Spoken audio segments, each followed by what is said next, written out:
Lihat baik-baik sini. Kalau rukun, konsekuensinya wajib dilakukan. Kalau tidak dikerjakan, berarti sholat dia batal. Dia mesti mengulang. Ingat baik-baik ya. Yang kedua, kalaupun rukun, mesti bersanding dengan bacaan. Karena setiap ada yang dikerjakan rukun itu bersanding dengan bacaan. Misal, ketika Anda takbir, rukun bukan? Rukun, ada bacaannya. Ada apa bacaannya?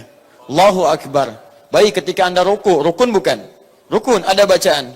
Ada ketika Anda sujud, rukun bukan? Rukun, ada bacaan. Ada umumnya setiap rukun akan bersanding dengan bacaan dan berkonsekuensi dia wajib dikerjakan, ditinggalkan batal salatnya. Paham? Baik. Yang kedua sunnah. Sunnah tidak mencapai derajat wajib. Artinya saat dia mengerjakannya, teman-teman sekalian, dia berpahala. Cuman saat dia tidak mengerjakan karena alasan tertentu yang dibenarkan, itu dia tidak berdosa, ibadahnya tetap tidak batal. Tidak batal, cuma tidak memperoleh pahala yang dijanjikan. Atau tidak mendapatkan potensi pahala yang dijanjikan. Sholat tidak batal, cuman pahala tidak dapat. Jelas sampai sini? Pilih mana? Batal tidak dapat pahala, atau tidak batal dapat pahala?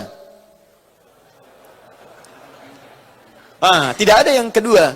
Ya kalau sudah tidak batal, tidak dikerjakan, nggak akan ada pahala. Ya awas ingat baik-baik. Ketika Anda tidak mengerjakannya, pahala tidak dapat, cuman sholat tidak batal. Paham? Baik, misal, contoh. Ada misalnya sunnah untuk bersedekap seperti ini. Ada yang irsal, ada yang bersedekap. Ketika Anda bersedekap seperti ini misalnya, itu mengikuti sunnah Nabi, ada pahalanya. Pahala ada. Anda seperti ini pun ada yang irsal. Ada. Baik, nah alih-alih Anda misalnya berseperti ini, padahal bisa seperti ini misalnya, Anda memilih seperti ini, maka Anda kehilangan momentum dari yang bersedekap seperti ini. Paham ya? Pahala untuk bersedekap tidak Anda dapatkan. Tapi Anda mendapat kemuliaan misalnya mengikuti yang kedua seperti ini. Ada yang lebih jelas, misal bismillah, bismillahirrahmanirrahim. Tayyib. Ada yang memilih langsung alhamdulillah, tidak ada masalah karena riwayatnya ada. Anda tidak baca bismillah pun dalam Al-Fatihah, misal dalam salat langsung alhamdulillahirabbil alamin. Salat Anda enggak batal. Enggak ada masalah di sini. Ada hadisnya. Tapi kalau Anda bacakan misalnya bismillahirrahmanirrahim, ada peluang pahala Anda dapatkan di situ. Paham di sini? Nah, fiqh Asy-Syafi'i di antara ciri khasnya adalah kalau ada peluang pahala bisa saya dapatkan, kenapa saya tinggalkan? Jelas ya? Itulah pandangan Imam Syafi'i. Makanya beliau memilih saat bismillah salah satu contohnya dengan jahar. Kenapa? Pertama, saya bisa bacakan bismillahnya, artinya saya punya peluang pahala. Bukankah satu hurufnya 10 kebaikan? Bismillahirrahmanirrahim, 19 huruf, 190 kebaikan saya dapatkan. Kalau saya nggak bacakan, memang sholat saya nggak batal, cuman saya kehilangan pahala, sayang. Baik, Imam Syafi'i kenapa tidak disirkan? Kata Imam Syafi'i, saya pilih jaharkan. Sebab kalau saya jaharkan, yang lain dengar. Bukankah mendengar Quran di situ ada kebaikan juga? Quran surah ke-8 ayat kedua.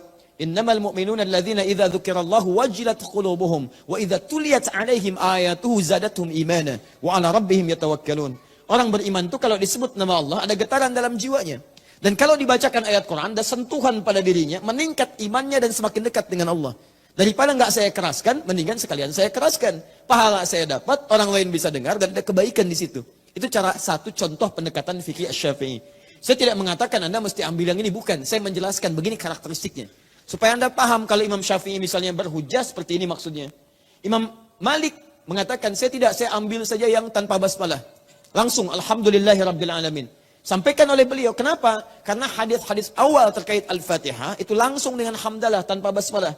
Basmalah datang kemudian ketika Ibnu Abbas radhiyallahu taala huma bertanya pada Nabi, kenapa tidak ada ayat turun untuk memisahkan surah satu dengan yang lainnya? Asalnya nyambung. Ya, qul huwallah nyambung dengan Al-Falaq, Al-Falaq nyambung dengan An-Nas. Begitu ditanya Ibnu Abbas radhiyallahu taala anhuma, turunlah bismillahirrahmanirrahim. Sejak saat itulah Nabi seringkali membaca surah-surah diawali dengan bismillah. Termasuk Al-Fatihah dibaca dari bismillahirrahmanirrahim. Sehingga Imam Malik memilih, saya pilih dari hamdalah saja langsung. Apakah kehilangan pahala? Tidak. Beliau mendapatkan pahala mengikuti Nabi. Bagaimana mengikutinya? Memilih hadis-hadis awal dengan alhamdulillahirabbil alamin. Ya, jadi saking inginnya beliau mengambil yang pertama, beliau mengambil alhamdulillahirabbil alamin. Imam Ahmad menengahi.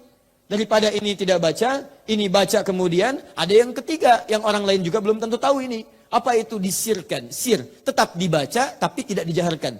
Sir, silent.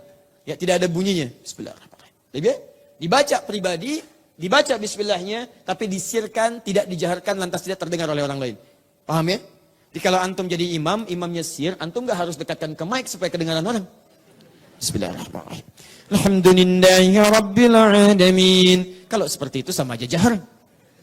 Jahar karena bacaan antum kedengaran orang. Paham ya? Nah, ini karakteristik tipikal fikih Imam Asy-Syafi'i.